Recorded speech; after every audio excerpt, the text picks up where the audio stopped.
Hello friends, welcome back to my YouTube channel Nandana Loka Bengaluru. ನಾನು ನಿಮ್ಮ ಶಿಲ್ಪ. ಇವತ್ತಿನ ವ್ಲಾಗ್ ಏನಂತ ಹೇಳಿದ್ರೆ, ನಮ್ಮ ಬೆಂಗಳೂರಿನ ಬನಶಂಕರಿಯಲ್ಲಿರುವ ಬನಶಂಕರಮ್ಮನ ಜಾತ್ರೆ. ಇವತ್ತು ಜಾತ್ರೆ ವಿಡಿಯೋ ಮಾಡೋಣ ಅನ್ನೋದಕ್ಕೋಸ್ಕರ ಇವತ್ತು ಇಲ್ಲಿಗೆ ಬಂದಿದ್ದೀನಿ.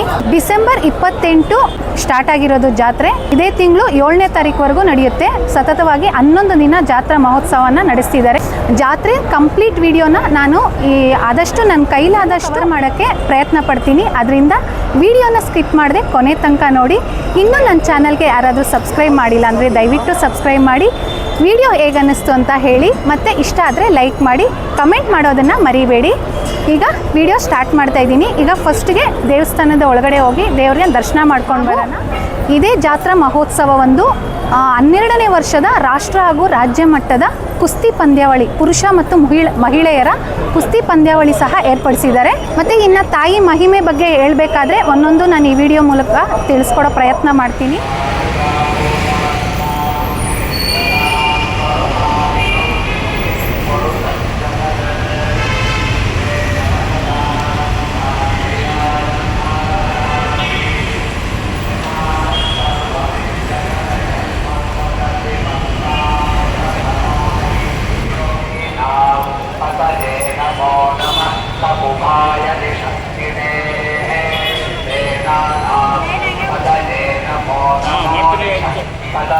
नमो नमो निषेदवे परिचरायारण्यानां पतये नमः पतये नमो नमः पुष्टिषिणे आयच्छन्यो विभ्रजन्वस्तवो नमो नमोऽस्यस्तो सिद्ध्यश्वेभ्यो श्रमदिभ्यस्तवो नमो नमः शत्रभ्यस्तग्रहेतभ्यस्तवो नमो नमः सर्वभ्यो समहारेभ्यस्तवो नमो नमः।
ಇನ್ನು ಈ ತಾಯಿಯ ಹಿನ್ನೆಲೆ ನೋಡೋದಾದರೆ 1915ರಲ್ಲಿ ಸೋಮಣ್ಣ ಶೆಟ್ಟಿ ಎಂಬುವರು ಬಾಗಲಕೋಟೆ ಜಿಲ್ಲೆ ಬಾದಾಮಿಯಲ್ಲಿ ನೆಲೆಸಿರುವ ಬನಶಂಕರಿ ತಾಯಿಯ ಪ್ರತಿರೂಪವಂತೆ ಈ ತಾಯಿಯ ವಿಗ್ರಹವನ್ನು ಅಲ್ಲಿಂದ ತಂದು ನಮ್ಮ ಬೆಂಗಳೂರಿನ ಬನಶಂಕರಿಯಲ್ಲಿ ಪ್ರತಿಷ್ಠಾಪಿಸಿ ದೇವಾಲಯ ನಿರ್ಮಾಣ ಮಾಡಿ ಪೂಜಿಸಿ ಆರಾಧಿಸಿದರು.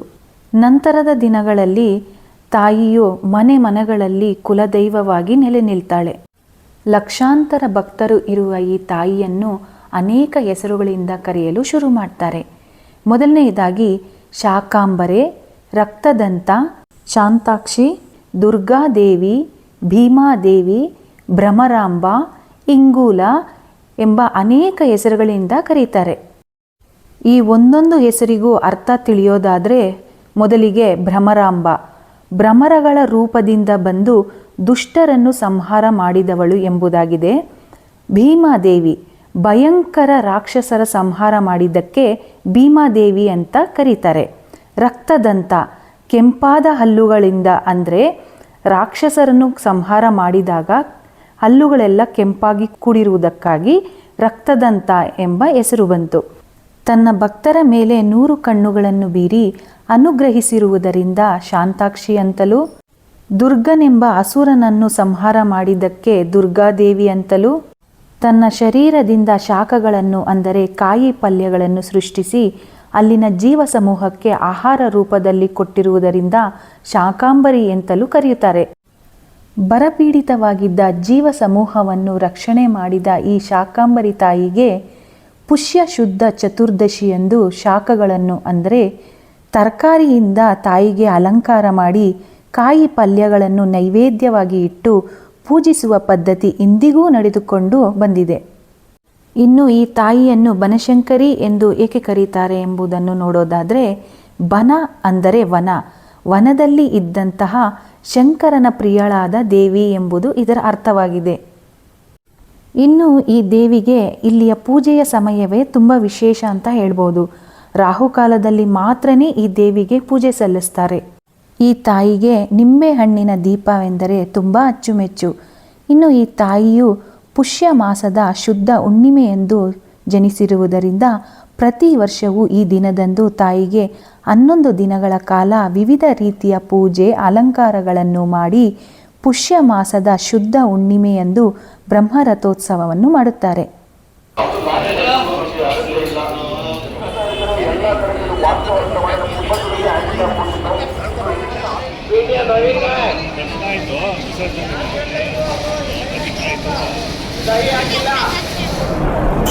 ದೇವರ ದರ್ಶನ ಮಾಡಿಕೊಂಡು ಇವಾಗ ಪ್ರಸಾದ ತಗೊಳ್ಳೋಣ ಅಂತ ಹೋಗ್ತಾ ಇದ್ದೀವಿ.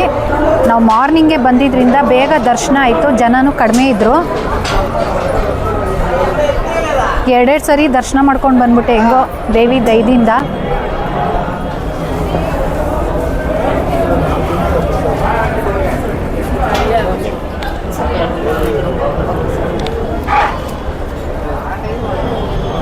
ಬನಶಂಕರಿ ಅಮ್ಮನ ಜಾತ್ರೆಯ ರಥ ನೋಡಿ ಸಿದ್ಧವಾಗಿ ನಿಂತಿದೆ.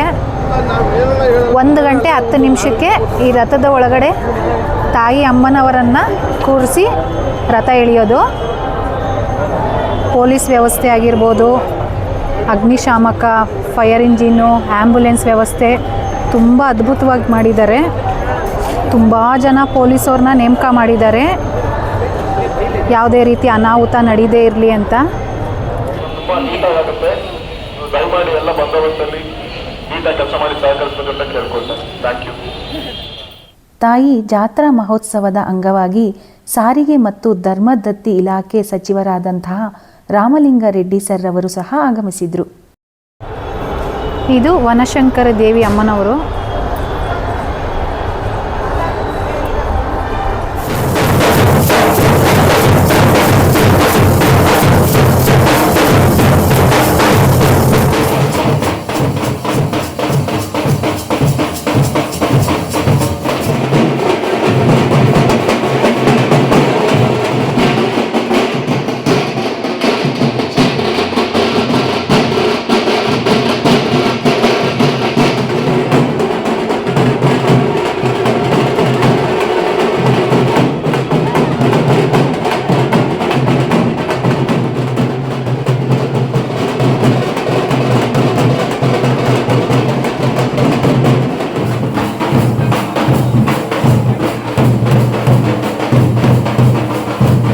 ಈ ಜಾತ್ರೆಗೆ ಮೆರುಗು ಎಂಬಂತೆ ಸೋಮನ ಕುಣಿತ, ಡೊಳ್ಳು ಕುಣಿತ, ವೀರಗಾಸೆ, ಇನ್ನು ಅನೇಕ ಕಲಾ ತಂಡಗಳಿಂದ ಪ್ರದರ್ಶನವೂ ಸಹ ನಡೆಯಿತು.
ओम ब्राह्म्ये नमः माहेश्वर्ये नमः ओमार्ये नमः रामाय नमः बुद्धाय नमः कल्पने नमः ओम केशवाय नमः नारायणाय नमः माधवाय नमः वामनाय नमः श्रीधराय नमः ऋषिकेशाय नमः पद्मनाभाय नमः हरये नमः श्रीकृष्णाय नमः अवायुता